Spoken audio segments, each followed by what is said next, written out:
Hi fam, welcome back to our YouTube channel. ನಾನು ನಿಮ್ಮ ಐಶ್ವರ್ಯ ಮಹೇಶ್. ಇವತ್ತಿನ ವ್ಲಾಗ್ ಏನಪ್ಪ ಅಂತ ಹೇಳಿದರೆ, ರಾಮನಗರದಲ್ಲಿ ಕರಗ ಇದೆ ಅಲ್ವಾ, ಸೊ ಆ ಒಂದು ವಿಡಿಯೋನ ಇದರಲ್ಲಿ ನಿಮ್ಮ ಜೊತೆ ಶೇರ್ ಮಾಡ್ತಾ ಇದ್ದೀನಿ. ಪ್ಲೀಸ್ ನೋಡಿ. ಪಾಪ ಮೈಗೆ ಹುಷಾರಿಲ್ಲ, ಡೈರೆಕ್ಟ್ ಆಫೀಸಿಂದ ಬಂದರು. ಲಿಶಾಂತ್ಗೂ ಹುಷಾರಿಲ್ಲ. ಲಿಶಾಂತ್ನ ನಮ್ಮ ಅಪ್ಪ ಅಮ್ಮ ಬಂದಿದ್ದಾರೆ, ಸೊ ಅವ್ರ ಹತ್ರ ಬಿಟ್ಬಿಟ್ಟು ಬಂದಿದ್ದೀನಿ. ತಲೆ ಸ್ನಾನ ಮಾಡಿದ್ದೀನಿ, ತಲೆ ನನಗೆ ಬೇಕು. ಶಾಪಿಂಗ್ ಆಯ್ತು. ಚೆಕ್ ಮಾಡ್ಬೋದು, ಹಂಗೆ ಮಾಡ್ಕೋಬೋದಾ? ಅಲ್ಲ, ಆಫ್ಲೈನು ಆನ್ಲೈನ್ ಒಂದೇ ರೇಟಾ ಬೇರೆ ಬೇರೆ? ಗ್ರೋಸರೀಸ್ನೆಲ್ಲ ತಗೊಂಡು ನೆಕ್ಸ್ಟು ನಾವು ಬಂದಿದ್ದು ಇಲ್ಲಿ ತರಕಾರಿ ಮತ್ತು ಸೊಪ್ಪೆಲ್ಲ ಏನಿರುತ್ತೆ ಅದು ಅಲ್ಲದೆ ಫ್ರೂಟ್ಸ್ನೂ ಕೂಡ ತೊಗೊಂಡು ಹೋಗಬೇಕಾಗಿತ್ತು. ದೇವರಿಗೆ ಪೂಜೆ ಸಾಮಾನು, ಹೂವಿಂದ ಹಿಡಿದು ವೀಳ್ಯದೆಲೆ ಅದನ್ನೆಲ್ಲ ತೊಗೊಂಡು ಹೋಗೋಣ ಅಂತ ಹೇಳಿ ಬಂದಿದ್ವಿ. ಆ್ಯಂಡ್ ಲೈಟಿಂಗ್ಸ್ನ ನೀವು ನೋಡ್ತಾ ಇರ್ಬೋದು, ಫುಲ್ ಜಗಮಗ ಅಂತ ಇತ್ತು. ರಾಮನಗರ ಮಾತ್ರ ನೋಡೋದಕ್ಕೆ 2 ಕಣ್ಣು ಸಾಕಾಗ್ತಾ ಇರಲಿಲ್ಲ. ನೆಕ್ಸ್ಟು ನಾನು ಸ್ನಾನ ಎಲ್ಲ ಮಾಡ್ಕೊಂಡಿದ್ದೆ ಅಲ್ವಾ, ಸೊ ದೇವ್ರ ಪೂಜೆ ಸಾಮಾನೆಲ್ಲ ವಾಶ್ ಮಾಡೋಣ ಅಂತ ಹೇಳಿ ಒಂದು ಪ್ಲೇಟಲ್ಲಿ ಎತ್ತಿಟ್ಕೊಂಡಿದ್ದೆ. ಸೊ ನೋಡ್ತಾ ಇರ್ಬೋದು ಯಾವ ರೀತಿ ಇದೆ ಏನು ಅಂತ ಹೇಳಿ.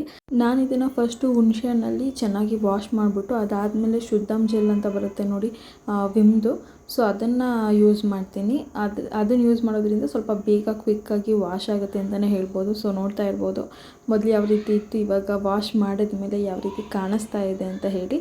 ಇದಕ್ಕೆಲ್ಲ ಅರಿಶಿನ ಕುಂಕುಮ ಹಾಕಿ, ಅದು ಅಲ್ಲದೆ ದೇವ್ರ ಫೋಟೋನೆಲ್ಲ ಮತ್ತು ಒಂದು ಬಟ್ಟೆಯಲ್ಲಿ ಚೆನ್ನಾಗಿ ಕ್ಲೀನ್ ಮಾಡಿಬಿಟ್ಟು ದೇವ್ರ ಫೋಟೋಗೂ ಕೂಡ ಅರಿಶಿನ ಕುಂಕುಮ ಎಲ್ಲ ಹಾಕಿಬಿಟ್ಟು ಅದಾದಮೇಲೆ ದೇವ್ರ ಮನೆಯೆಲ್ಲ ಕ್ಲೀನ್ ಮಾಡ್ಕೊಳ್ತಾ ಇದ್ದೆ.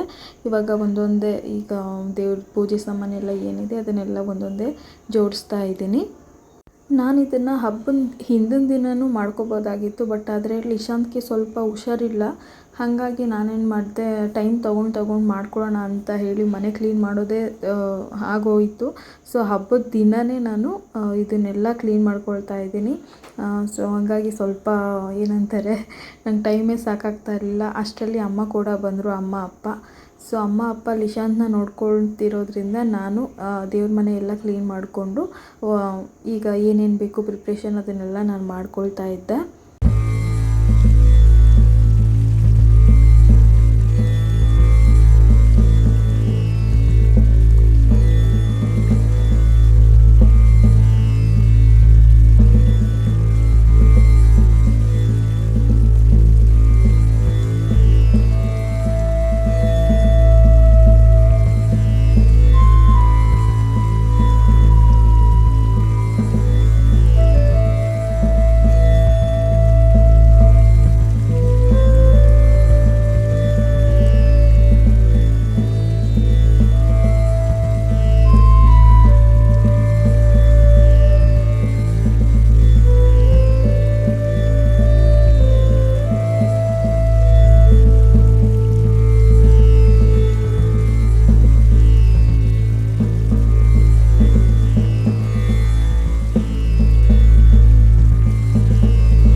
ತುಂಬ ಲೇಟಾಗಿತ್ತು, ನನಗೆ ಯಾಕೋ ಮನಸ್ಸು ತಡಿಲಿಲ್ಲ. ಲಿಶಾಂತ್ಗೆ ತುಂಬ ಜ್ವರ ಬರ್ತಾಯಿತ್ತು, ಹಾಗಾಗಿ ಹಾಸ್ಪಿಟಲ್ಗೆ ಒಂದ್ಸಲ ತೋರಿಸೋಣ ಅಂತ ಹೇಳಿ ಹೋಗ್ತಿದ್ದೀವಿ. ಆ್ಯಂಡ್ ಮಕ್ಳಿಗೆ ಹುಷಾರಿಲ್ಲ ಅಂದರೆ ಕೈ ಕಾಲೇ ಆಡೋದಿಲ್ಲ ಅಂತಲೇ ಹೇಳ್ಬೋದು. ಪುಟ್ಟಾಣಿಗೆ ಜ್ವರ ಬಂದ್ಬಿಟ್ಟಿದೆ, ಹಬ್ಬದ ದಿನವೇ ಆಸ್ಪತ್ರೆಗೆ ಕರ್ಕೊಂಡು ಬಂದಿದ್ದೀವಿ. ತುಂಬ ಹೈ ಫೀವರ್ ಆಗಿದೆ ಅವನಿಗೆ.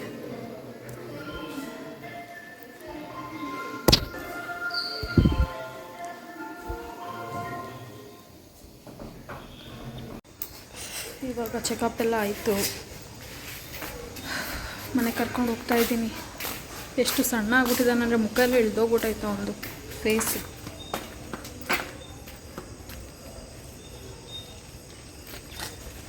ಮನೆಗೆ ಹೋಗೋಣ.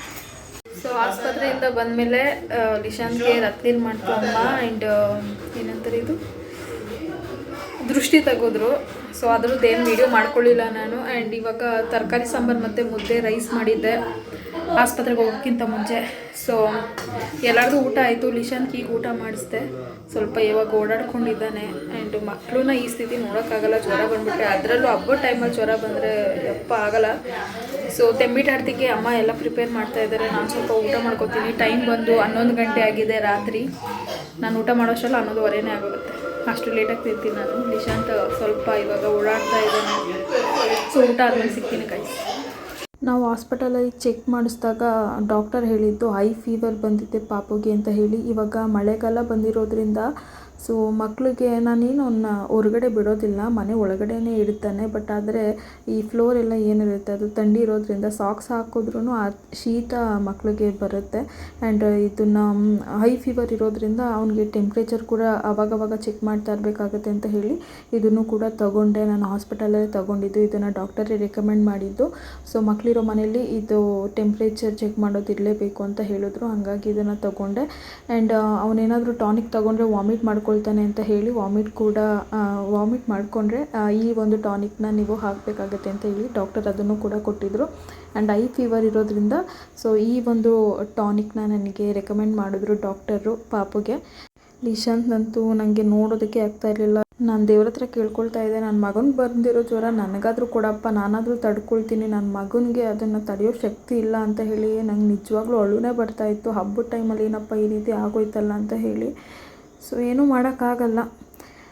ಈಗ ಅಮ್ಮ ಕೂಡ, ನಾನು ದೇವ್ರ ಮನೆಯೆಲ್ಲ ಕ್ಲೀನ್ ಮಾಡ್ಕೊಂಡಿದ್ದೆ ಅಲ್ವಾ, ಅಮ್ಮ ನನಗೆ ತೆಂಬಿಟ್ಟು ಆರತಿ ಮಾಡಿಕೊಟ್ರು. ಅದನ್ನು ದೇವ್ರ ಮನೇಲಿ ಇಟ್ಟು ಪೂಜೆ ಮಾಡ್ತಾಯಿದ್ದೆ. ಆ್ಯಂಡ್ ಟೈಮ್ ನೀವು ನೋಡ್ತಾ ಇರ್ಬೋದು, ಮಧ್ಯರಾತ್ರಿ 1:15 ಆಗಿದೆ. ಸೊ ಮಧ್ಯರಾತ್ರಿಲಿ ನಾವು ಅಂದರೆ 12 ಗಂಟೆ ಆದಮೇಲೆ ದೇವಸ್ಥಾನಕ್ಕೆ ಹೋಗಿ ತೆಂಬಿಟ್ಟು ಆರತಿ ಮಾಡಬೇಕಾಗುತ್ತೆ. 2 ದೇವರಿಗೆ, ಒಂದು ಬಂಡಿ ಮಕ್ಕಳಮ್ಮ, ಇನ್ನೊಂದು ಚಾಮುಂಡೇಶ್ವರಿ ದೇವರು. ಫಸ್ಟ್ಗೆ ಬಂಡಿ ಮಕ್ಕಳಮ್ಮ ಟೆಂಪಲ್ಗೆ ಹೋಗಿ ನಾವು ತೆಂಬಿಟ್ಟು ಆರತಿಲಿ ಪೂಜೆ ಮಾಡಿ ಅಲ್ಲಿಂದ ನೆಕ್ಸ್ಟು ನಾವು ಚಾಮುಂಡೇಶ್ವರಿ ದೇವಸ್ಥಾನಕ್ಕೆ ಹೋಗ್ತಾಯಿದ್ವಿ. ಅದಕ್ಕಿಂತ ಮುಂಚೆ ಮನೇಲಿ ಪೂಜೆ ಮಾಡಬೇಕಾಗುತ್ತೆ. ಸೊ ಹಂಗಾಗಿ ನಾನಿಲ್ಲಿ ಸಿಂಪಲಾಗೆ ರೆಡಿಯಾಗಿದ್ದೀನಿ. ನಾನೇನು ಮೇಕಪ್ ಮಾಡ್ಕೊಳ್ಳೋದು ಅಂಥದ್ದು ಏನಿಲ್ಲ. ಸ್ನಾನ ಮಾಡಿದ್ನಲ್ವ, ಸೊ ಮೊದಲೇ ಸ್ಟಿಕ್ಕರು ಮಾಯ್ಶ್ಚರೈಸರ್ ಹಾಕಿದ್ದೆ. ಅದಾದಮೇಲೆ ಸ್ವಲ್ಪ ಲಿಪ್ಸ್ಟಿಕ್ ಹಾಕ್ಕೊಂಡು, ಸೀರೆ ಹಾಕ್ಕೊಂಡು, ಆ್ಯಂಡ್ ಕೈಗೆ ಬಳೆ ಹಾಕ್ಕೊಂಡು ಕುಂಕುಮ ಹಾಕ್ಕೊಂಡಿದ್ದೀನಿ. ಸೊ ಇವಾಗ ತಲೆ ಬರ್ಕೊಳ್ಳೋಕ್ಕೂ ನನಗೆ ಏನಂತಾರೆ ಮೂಡೇ ಇರಲಿಲ್ಲ. ಸೊ ಹಾಗಾಗಿ ತಲೆ ಒತ್ತೇನೇ ಇತ್ತು, ತೇವ ಇತ್ತು. ಹಾಗಾಗಿ ತಲೆನ ಒಂದು ಕ್ಲಿಪ್ ಹಾಕಿ ಎತ್ತಕ್ಕೆ ಕಟ್ಬಿಟ್ಟಿದ್ದೀನಿ, ಒಂಥರ ಬನ್ ಥರ ಮಾಡಿಬಿಟ್ಟು. ಸೊ ಇವಾಗ ಪೂಜೆ ಮಾಡೋಣ. ನಾವು ಪ್ರತಿ ವರ್ಷವೂ ಚಾಮುಂಡೇಶ್ವರಿ ಹಬ್ಬ ಮಾಡ್ತಾಯಿದ್ವಿ. ನಾನು ಮದುವೆ ಆದಮೇಲೆ ಏನು ಹೇಳ್ತಾರೆ, ಈ 3ನೇ ವರ್ಷ ಆಗುತ್ತೆ ನನಗೆ ಮದುವೆ ಆದಮೇಲೆ ನನಗೆ ಹಬ್ಬ ಏನು ಬರುತ್ತೆ, ಇದು ಚಾಮುಂಡೇಶ್ವರಿ ಕರಗ. ಸೊ ಇದು ನನಗೆ 3ನೇ ವರ್ಷದ್ದು ಬೀಳುತ್ತೆ. ಮೊದಲನೇ ವರ್ಷ ಏನಾಗಿತ್ತು ಅಂತ ಹೇಳಿದ್ರೆ ನಾನು ಕನ್ಸೀವ್ ಆಗಿದ್ದೆ. ಸೊ ಹಾಗಾಗಿ ನಾನು ಹಬ್ಬ ಮಾಡೋದಕ್ಕಾಗಲಿಲ್ಲ. 2ನೇ ವರ್ಷ ಏನಾಯಿತು ಅಂತ ಹೇಳಿದ್ರೆ ಲಿಶಾಂತ್ ಹುಟ್ಟಿದ್ದ, ಅವನಿಗೆ 6ರಿಂದ 7 ತಿಂಗಳಾಗಿತ್ತು. ಸೊ ಆ ಟೈಮಲ್ಲೂ ನಾನು ತೆಂಬಿಟ್ಟು ಆರತಿ ಹಬ್ಬ ಅಂತ ಏನೂ ಮಾಡೋದಕ್ಕಾಗಿರಲಿಲ್ಲ. ಬಟ್ ಈ ವರ್ಷ ಮಾಡೋಣ ಅಂತ ತುಂಬ ಆಸೆಯಿಂದ ಇದ್ದೆ. ನೋಡಿದ್ರೆ ಲಿಶಾಂತ್ಗೆ ಹುಷಾರಿರಲಿಲ್ಲ. ಸೊ ಆದ್ರೂ ನಾನು ಮಾಡಲೇಬೇಕು ಅಂತ ಹೇಳಿ ಪಣ ತೊಟ್ಟಿದ್ದೆ. ಸೊ ಹಾಗಾಗಿ ಎಷ್ಟೇ ಕಷ್ಟ ಆದರೂ ಪರವಾಗಿಲ್ಲ ಅಂತ ಹೇಳಿ ಲಿಶಾಂತ್ನೂ ನೋಡಿಕೊಂಡು, ಮನೆ ಕೆಲಸನೂ ಮಾಡಿಕೊಂಡು, ದೇವ್ರಿಗೆ ಪೂಜೆ ಮಾಡೋದು, ಇದು ನಿಜವಾಗ್ಲೂ ಎಷ್ಟು ಕಷ್ಟ ಆಗಿಬಿಟ್ಟಿತ್ತು ಅಂತ ಹೇಳಿದ್ರೆ. ಸೊ ದೇವರೇ ಏನಾದರೂ ಮಾಡಿ ನನ್ನ ಮಗನಿಗೆ ಹುಷಾರಾದರೆ ಸಾಕಪ್ಪ, ನಿನ್ನ ಸನ್ನಿಧಿಗೆ ಬರ್ತಾ ಇದ್ದೀನಿ, ನೀನೆಲ್ಲ ನೋಡ್ಕೋಬೇಕು ಅಂತ ಹೇಳಿ. ಸೊ ಆ ಒಂದು ನಂಬಿಕೆಯಿಂದ ನಾನು ದೇವ್ರಿಗೆ ಪೂಜೆ ಮಾಡೋದಕ್ಕೆ ಸ್ಟಾರ್ಟ್ ಮಾಡಿದೆ.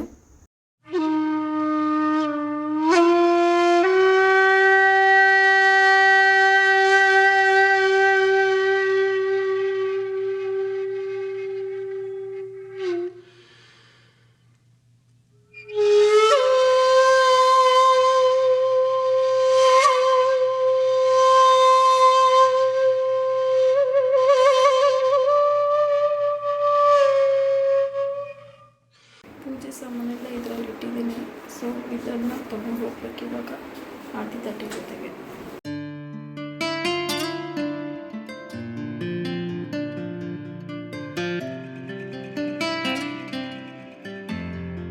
ಗೈಸ್, ಟೈಮು ರಾತ್ರಿ 2 ಗಂಟೆ ಆಗಿದೆ, ಮಧ್ಯರಾತ್ರಿ. ಸೊ ಇವಾಗ ದೇವಸ್ಥಾನದ ಹತ್ರ ಹೋಗ್ತಾಯಿದ್ದೀವಿ ತೆಂಬಿಟ್ಟು ಆರತಿ ಮತ್ತು ಪೂಜೆ ಮಾಡೋಣ ಅಂತ ಹೇಳಿ. ನನ್ನ ಜೊತೆ ಮಹಿ ಬರ್ತಾ ಇದ್ದಾರೆ. ಲಿಶಾಂತ್ಗೆ ಹುಷಾರಿಲ್ಲ. ಸೊ ಹಾಗಾಗಿ ಅವನಿಗೆ ಟಾನಿಕ್ ಹಾಕಿ ಮತ್ತೆ ಎದ್ದ ನಾನು ಬರಬೇಕಾದ್ರೆ ಮತ್ತೆ ಅವನಿಗೆ ಫೀಡ್ ಮಾಡಿ ಅಮ್ಮನ ಹತ್ರ ಮಲಗಿಸ್ಬಿಟ್ಟು ಇವಾಗ ದೇವಸ್ಥಾನದ ಹತ್ರ ಹೋಗ್ತಾಯಿದ್ದೀವಿ. ತೆಂಬಿಟ್ಟು ಆರತಿ ಅಮ್ಮನೇ ಮಾಡಿದ್ದು, ಡೆಕೋರೇಷನ್ ಎಲ್ಲ ನಾನು ಪೂಜೆ ಎಲ್ಲ ಮಾಡಿ, ಮನೆಯೆಲ್ಲ ಕ್ಲೀನ್ ಮಾಡಿ ಪೂಜೆ ಮಾಡಿ ಇವಾಗ ದೇವಸ್ಥಾನದ ಹತ್ರ ಹೋಗ್ತಾಯಿದ್ದೀವಿ. ಫುಲ್ಲು ಸುತ್ತಮುತ್ತ ಕತ್ಲೆ ಆ್ಯಂಡ್ ಏನಂತಾರೆ ಸೌಂಡೇ ಇಲ್ಲ, ಫುಲ್ ಸೈಲೆಂಟ್. ದೇವಸ್ಥಾನದ ಹತ್ರ ಸಿಕ್ಕಾಪಟ್ಟೆ ಜನ ಇರ್ತಾರೆ. ಅಲ್ಲಿ ವೀಡಿಯೋ ಮಾಡೋಕ್ಕಾಗತ್ತಾ ಇಲ್ವೋ ಗೊತ್ತಿಲ್ಲ.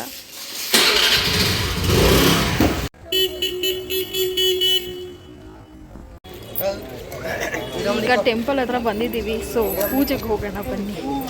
ನಾನು ಫಸ್ಟ್ ಟೈಮ್ ಮಾಡ್ತಾ ಇರೋದು, ಯಾವ ರೀತಿ ಇರುತ್ತೆ ಅಂತ ನನಗೂ ಗೊತ್ತಿಲ್ಲ. ಸೊ ಒಳಗಡೆ ಹೋಗೋಣ, ಬನ್ನಿ ಬನ್ನಿ. ದೇವಸ್ಥಾನದಲ್ಲಿ ತುಂಬ ಜನ ಸೇರಿದ್ರು. ನನಗೆ ಜಾಸ್ತಿ ವೀಡಿಯೋ ಮಾಡೋದಕ್ಕೆ ಆಗ್ತಾ ಇರಲಿಲ್ಲ. ಮಹಿನೇ ವೀಡಿಯೋ ಮಾಡ್ತಾಯಿದ್ರು. ಸೊ ಇಬ್ಬರು ಸೇರಿಕೊಂಡು ಪೂಜೆ ಮಾಡ್ತಿದ್ವಿ ಅಲ್ವಾ, ತಂಬಿಟ್ಟು ಆರತಿ ಮಾಡ್ತಾಯಿದ್ವಿ ದೇವರಿಗೆ. ಇಲ್ಲಿ ಏನಂತಾರೆ, ಅಲ್ಲೊಂದು ದೇವಸ್ಥಾನದ ಎದುರುಗಡೆ 3 ಕಲ್ಲು ಥರ ಹಾಕಿರ್ತಾರೆ. ಅದನ್ನು ಏನು ಹೇಳ್ತಾರೆ ಅಂತ ಗೊತ್ತಿಲ್ಲ. ಸೊ ನೀವೇ ನೋಡ್ತಿರ್ಬೋದು. ಅದಕ್ಕೆ ತಂಪು ಮಾಡ್ತಾರೆ ಅಂತಾರೆ, ಗೊತ್ತಾ. ಸೊ ಆ ರೀತಿ ಮಕ್ಕಳು ಕೈಯಲ್ಲಿ ತಂಪು ಮಾಡಿಸ್ತಾರೆ. ಸೊ ಲಿಶಾಂತ್ಗೆ ಹುಷಾರಿಲ್ದೆ ಹೋಗಿರೋದ್ರಿಂದ ನಾನು ಲಿಶಾಂತ್ ಮಲಗಿಸ್ಬಿಟ್ಟು ಅವನ ಕೈಲೇ ಅದನ್ನು ಮುಟ್ಟಿಸ್ಬಿಟ್ಟು ತಂಪು ಮಾಡೋದಕ್ಕೆ ಏನು ನಾವು ನೀರು, ಬೆಲ್ಲದ ನೀರು ಮತ್ತು ಬೇವಿನ ಸೊಪ್ಪನ್ನ ತೊಗೊಂಡಿರ್ತೀವಿ. ಸೊ ಅದನ್ನು ಲಿಶಾಂತ್ ಕೈಲಿ ಮುಡಿಸ್ಬಿಟ್ಟು ನಾನು ದೇವಸ್ಥಾನಕ್ಕೆ ತಂದು ದೇವರಿಗೆ ತಂಪು ಮಾಡಿದೆ. ಅದಾದಮೇಲೆ ದೇವ್ರ ಹತ್ರ ಹೋಗಿ ಆರತಿ ಮಾಡ್ತಾಯಿದ್ದೀನಿ.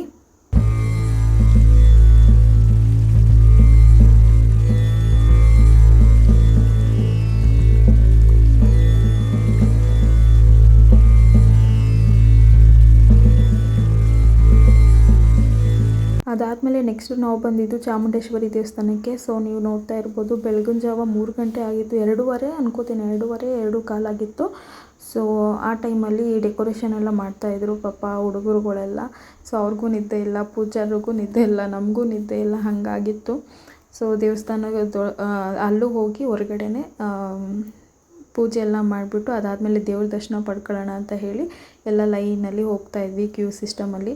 ಸೊ ದೇವ್ರ ಹತ್ರ ಹೋಗಿ ತಂಬಿಟ್ಟು ಆರತಿನೂ ಕೂಡ ಮಾಡಿ, ಸೊ ನೆಕ್ಸ್ಟು ಅಲ್ಲಿಂದ ನಾವು ಹೊರಡಬೇಕಾದ್ರೆ ಪುಳಿಯೋಗರೆನ ಪ್ರಸಾದ ಮಾಡಿ ಕೊಡ್ತಾಯಿದ್ರು. ಬಿಸಿ ಬಿಸಿ ಪುಳಿಯೋಗರೆ, ಅದು ದೇವಸ್ಥಾನದ ಪ್ರಸಾದ ಅಂದರೆ ಕೇಳಬೇಕಾ, ಎಷ್ಟು ಚೆನ್ನಾಗಿತ್ತು ಅಂತ ಹೇಳಿದ್ರೆ ಇನ್ನೊಂದು ಸಲ ತಿನ್ನೋಣ ಅಂತ ಅನ್ನಿಸ್ತಾಯಿತ್ತು, ಅಷ್ಟು ಚೆನ್ನಾಗಿ ಮಾಡಿದರು.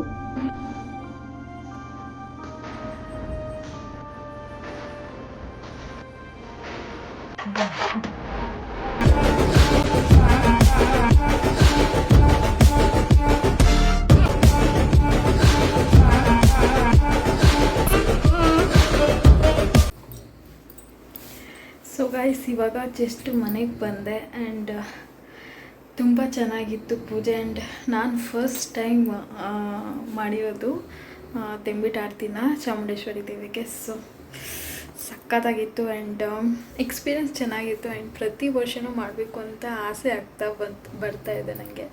ಸೊ ಪ್ರತಿ ವರ್ಷವೂ ನನ್ನ ಕೈಲಾದಷ್ಟು ನಾನು ದೇವ್ರ ಹಬ್ಬ ಮಾಡ್ತೀನಿ, ಚಾಮುಂಡೇಶ್ವರಿ ಹಬ್ಬ ಮಾಡ್ತೀನಿ. ಆ್ಯಂಡ್ ಏನೋ ಒಂಥರ ಖುಷಿಲಿದ್ದೀನಿ ಇವತ್ತು. ಸೊ ಇವಾಗ ಮಧ್ಯರಾತ್ರಿ 3 ಗಂಟೆ ಆಗಿದೆ, ನಿದ್ದೆ ಮಾಡಬೇಕು. ಸಿಕ್ಕಾಪಟ್ಟೆ ನಿದ್ದೆ ಬರ್ತಾಯಿದೆ. ಬೆಳಗ್ಗೆ ಎದ್ದು ಅಡುಗೆ ಕೂಡ ಮಾಡಬೇಕು. ಸೊ ಹಾಗಾಗಿ ಈ ವಿಡಿಯೋನ ನಾನು ಇಲ್ಲಿಗೆ ಎಂಡ್ ಮಾಡ್ತಾಯಿದ್ದೀನಿ. ಈ ವಿಡಿಯೋ ನಿಮ್ಗೆ ಇಷ್ಟ ಆಗಿದೆ ಪ್ಲೀಸ್ ಲೈಕ್, ಶೇರ್, ಕಾಮೆಂಟ್ ಹಾಗೂ ಸಬ್ಸ್ಕ್ರೈಬ್ ಮಾಡ್ಕೊಳ್ಳಿ. ಮತ್ತು ನೆಕ್ಸ್ಟ್ ಬ್ಲಾಗಲ್ಲಿ ಸಿಗೋಣ. ಏನೂ ರೆಡಿ ಆಗಿಲ್ಲ, ಆದರೂ ಎಷ್ಟು ಚೆನ್ನಾಗಿ ಕಾಣಿಸ್ತಾ ಇದೆ ನೋಡಿ. ಸ್ನಾನ ಮಾಡಿಕೊಂಡೆ, ಲಿಪ್ಸ್ಟಿಕ್ ಹಾಕ್ಕೊಂಡೆ, ಸ್ಟಿಕ್ಕರು ಮತ್ತು ಕುಂಕುಮ, ಇನ್ನೇನು ರೆಡಿನೇ ಆಗಿಲ್ಲ. ಮಾಯ್ಶ್ಚರೈಸರ್ ಹಾಕಿದ್ದೀನಿ. ಏನೋ ಒಂಥರ ಅಲ್ಲ, ನಾವು ರೆಡಿ ಆಗಿಬಿಟ್ರೆ ರೆಡಿ ಆಗೋದಕ್ಕೆ ಅಂತಲೇ ಫೌಂಡೇಶನ್ನು, ಕನ್ಸೀಲರು, ಅದು ಇದು ಅಂದ್ಕೊಂಡು ರೆಡಿ ಆಗ್ತೀವಲ್ಲ, ಅವಾಗೇ ಚೆನ್ನಾಗಿ ಕಾಣಿಸಲ್ಲ. ನನ್ನ ಗಂಡ ಅದನ್ನೇ ಹೇಳ್ತಾಯಿದ್ರು, ನೋಡಿ ಎಷ್ಟು ಚೆನ್ನಾಗಿ ಕಾಣಿಸ್ತಾ ಇದೆಯಾ ಅಂತ. ಏನೋ ಒಂಥರ ಚೆನ್ನಾಗಿದೆ ಇವತ್ತದ್ದೇನೋ ತುಂಬ ಚೆನ್ನಾಗಿತ್ತು. ಸೊ ನಿಶಾಂತ್ ಮಲಗಿದ್ದಾನೆ, ಅಪ್ಪ ಅಮ್ಮ ಇಬ್ಬರು ಮಲ್ಕೊಂಡಿದ್ದಾರೆ. ಈಗ ನಾನು ಮಹಿ ಮಲ್ಕೊಂಡ್ರೆ ಬೆಳಗ್ಗೆ ಎದ್ದೇಳ್ತೀವಿ. ಆ್ಯಂಡ್ ಬೆಳಗ್ಗೆ ಎದ್ದ ತಕ್ಷಣ ಅಡುಗೆ ಮಾಡಬೇಕು. ಏನೇನೆಲ್ಲ ಅಡುಗೆ ಮಾಡ್ತೀನಿ, ಬೆಳಗ್ಗೆ ಯಾವ ರೀತಿ ಇರುತ್ತೆ ಅಂತ ಮುಂದೆ ವ್ಲಾಗಲ್ಲಿ ನಿಮಗೆ ಗೊತ್ತಾಗುತ್ತೆ. ಆ್ಯಂಡ್ ಈ ವಿಡಿಯೋ ಇಷ್ಟ ಆಗಿದೆ ಪ್ಲೀಸ್ ಲೈಕ್ ಮಾಡಿ. And love you all, bye.